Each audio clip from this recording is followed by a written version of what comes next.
बरोबर आहे. Beat marshal patrolling करत असताना एक डॉक्टर मंडपे यांनी कंट्रोलला फोन केला होता. कंट्रोलने CFS दिला MDT की बीट नंबर 4 ला की अशी घटना आहे, माणूस पडलेला आहे, रक्त निघालेलं डोक्यात. त्या ठिकाणी बीट मार्शल 4 यांनी जाऊन खात्री केली. त्यांनी आम्हाला फोनवर माहिती दिली, ड्युटी ऑफिसरला माहिती दिली. आम्ही घटनास्थळी जाऊन बघितलं. डॉक्टर मंडपे दवाखाना, इंदोरा चौक ते 10 नंबर पुलिया. तर त्या ठिकाणी बघितले असता रक्ताचे थारड पडलेला आणि एका बाजूला वीट थोडा तुटलेला आणि त्याला पण रक्त लागलेला. याचा प्राथमिक अंदाज आम्ही आमच्या वरिष्ठांना दिली. एकंदरीत कोणीतरी अज्ञात इसमाने, तो पण अनोळखी होता, त्याचा कोणतरी खून केला. या माहितीद्वारे आम्ही आय कार बोलवली. त्याची सर्व अँगलने आम्ही माहिती घेतली.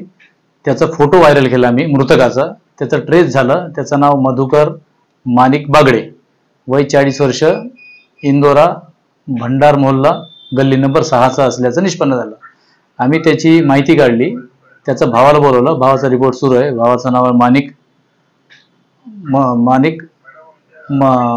मनोज माणिक बागडे. त्यांनी रिपोर्ट दिलाय की भावाचं कोणाचं भांडण नव्हतं, पण तो त्यांना कोणतरी मारला असावा. अशा अशाच्या याच्यावरून आम्ही 302चा गुन्हा दाखल करतोय आणि CCTV फुटेज वगैरे सर्व व्हेरीफाय करून आम्ही आरोपी शोधून अटक करण्याची कारवाई करू.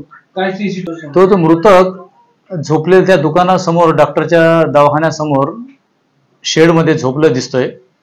आणि 5:30 ते 6 वाजता दरम्यान सकाळी एक माणूस येतोय, खिशे चेक करतोय, परंतु पैसे वगैरे काढलेले दिसत नाही. तर वीट उचलतो, डोक्यावर मारून निघून जातो. आता डोक्यावर नेमकं कोण मारत आहे, काय पार्श्वभूमी काय त्याला मारण्यामागे, हे तपासात निष्पन्न होईल. तपास सुरू आहे.